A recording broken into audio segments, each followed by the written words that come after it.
Hello, I am the Hollow One, and today I have another scary story for you called My Roommate Keeps Screaming Every Night. But before we get into this story, I would like to thank my friend Adjective Tale for allowing me to read his stories. His information will be in the description box below. Also, my next video will probably be a book review over the book called Anoka by Shane Hogg. And now let's get into the story. It all began when I moved out of state for school. The college of my choice had an incredibly good architecture program that I wanted to get into. There were two slight problems before moving. First was getting a job, which didn't prove too difficult in a college town. The second problem that seemed a little more challenging was finding an apartment that I could afford in this small town. Even a room off campus wasn't cheap. By some miracle, I found one listing after seemingly endless hours of checking openings. The ad in question was for a small 2-story house in an adjacent town that was within my price range. Considering how short of time I had before moving in time for the semester and there was nothing else as cheap, I immediately took the room. I moved into the house with a few possessions I took with me. The owner was a young woman about my age named Michelle. She was a slim-figured woman with a shade of yellow hair that almost looked white. Her eyes were the bluest of blue I have ever seen in person. She was really a big help to me while I was moving my things into her house and unpacking. The house was a small 2-story Italian-style home sitting on a luxurious green lawn. Michelle told me that the house belonged to her grandparents and needed some refurbishing. I thought the house looked beautiful. The style and setting combined with the right amount of aging gave the house a picturesque look. It could easily have come straight out of a painting. It was so beautiful.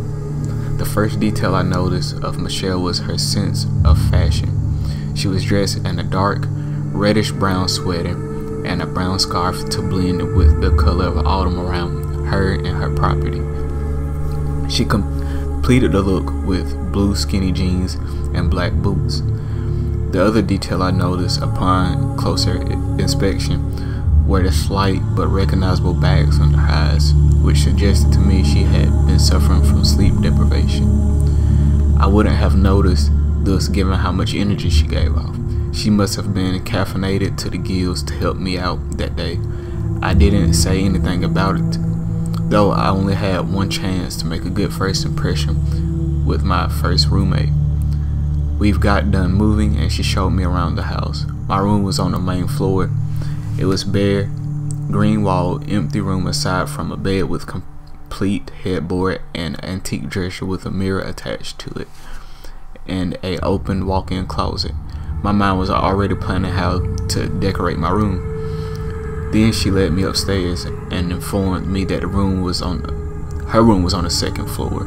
Below the stairs, I noticed a large framed picture of an old man with a blank, expressionless look on his face.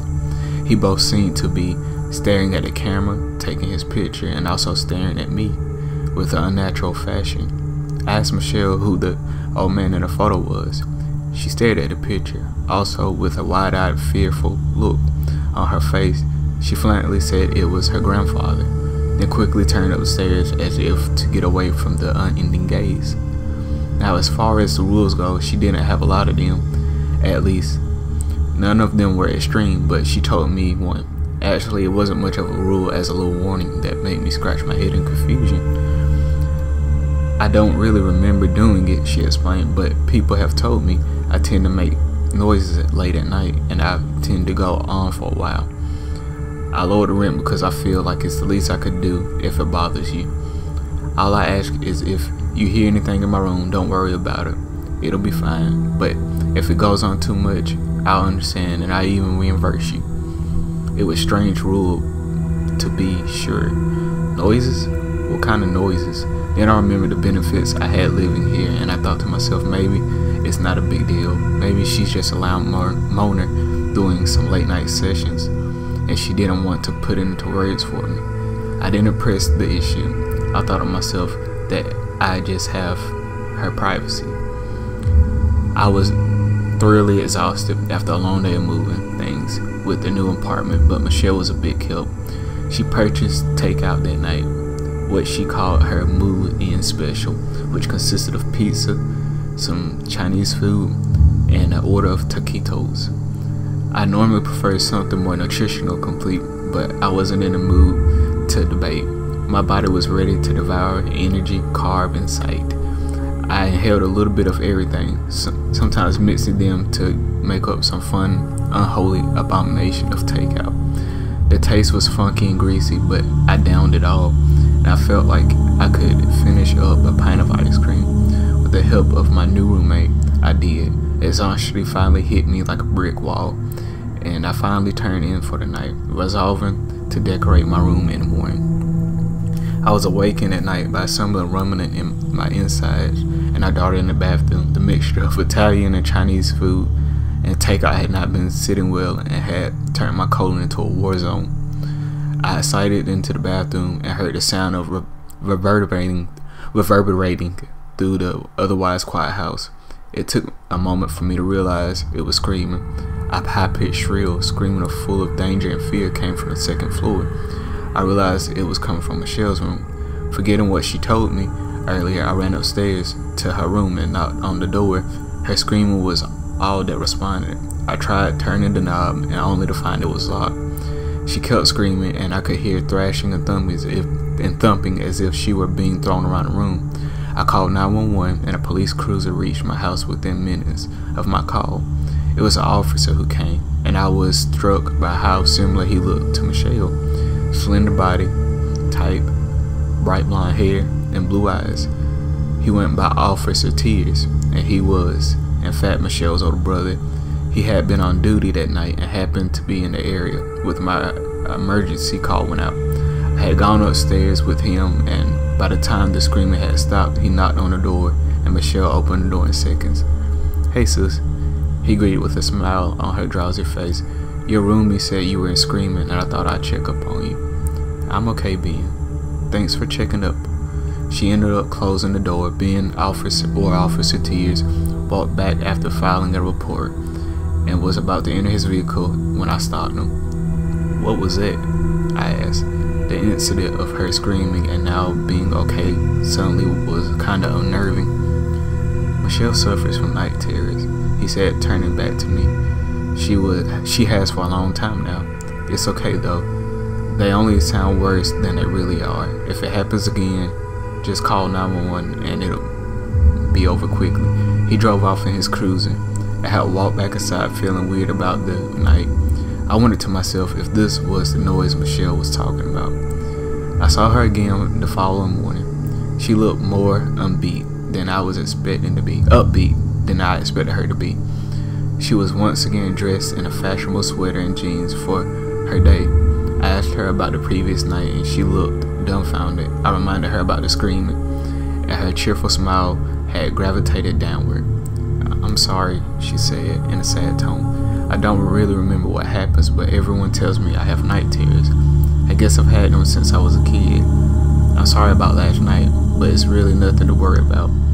They don't last long, and I wake up fine. If you want to leave, though, I understand." I felt sorry for her for a moment. I told her, okay, as long as she was not going to hurt herself. Besides, where else could I go? I stayed for 2 weeks. Every night, she had screaming episodes. They would always occur between midnight and 3 a.m., going off and on within intervals.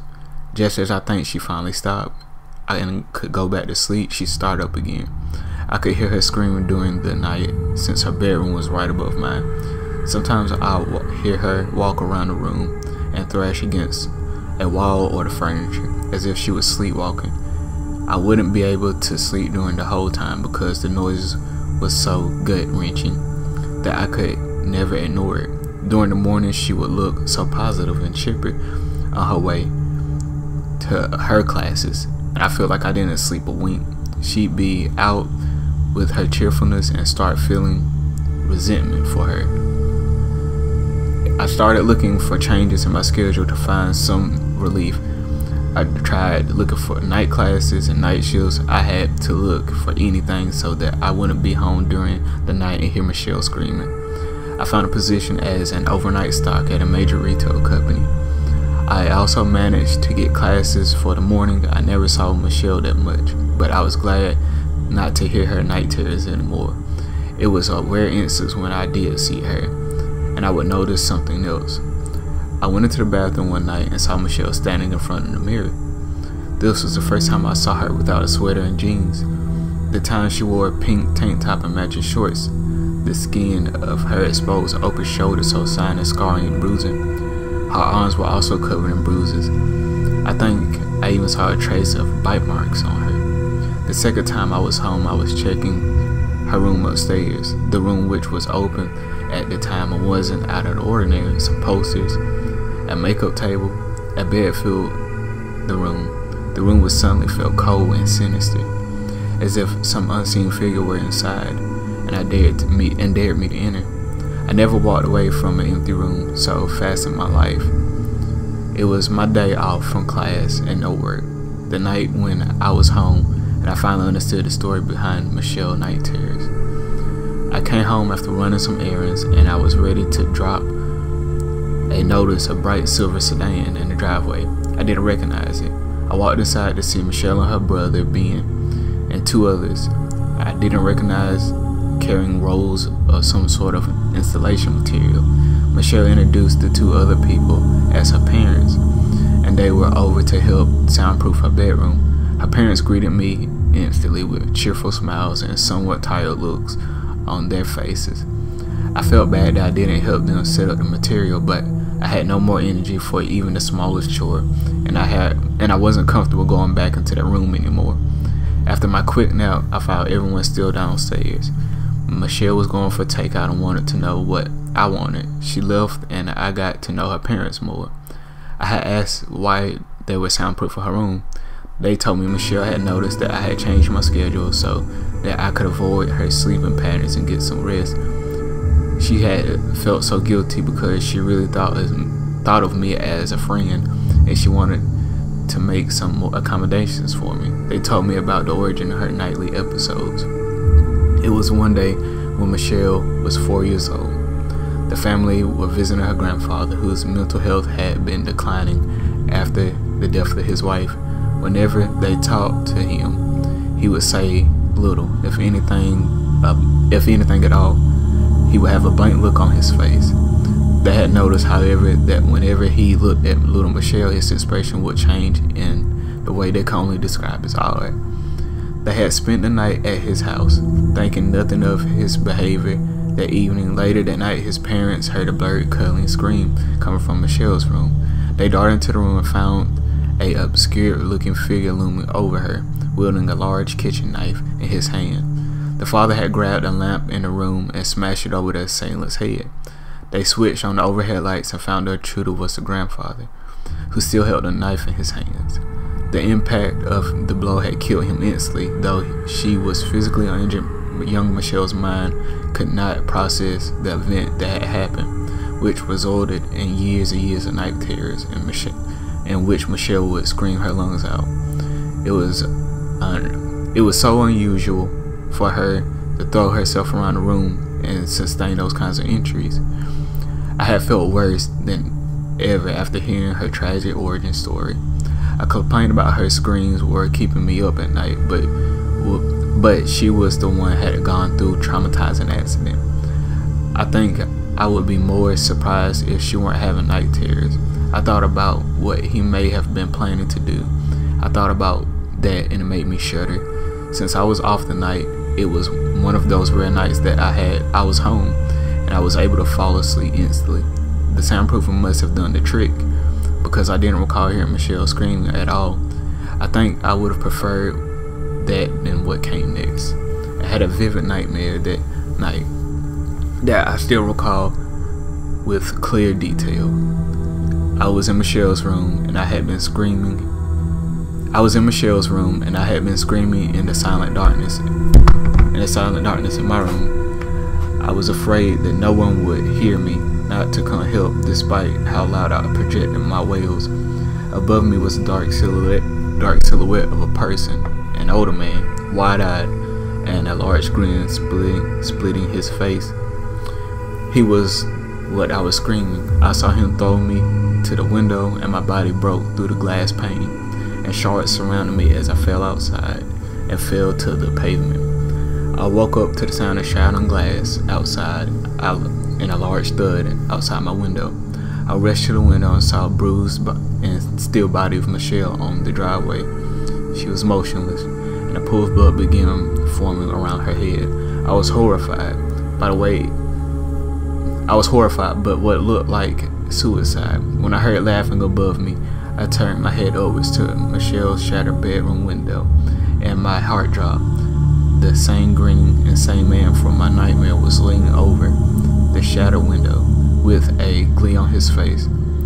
I was sure he was looking at me before he had disappeared. He had seemed so familiar. I had to call 911 just like before. Once again, Bill pulled up to the house in his police cruiser. He stood frozen for a while, looking at the lifeless cadaver that had once been his younger sister. An ambulance appeared behind him, and they took his sister away. They didn't switch on the siren and lights. No point. It was too late. This time Ben wasn't alone on the patrol that night, and they both grilled me about what had happened.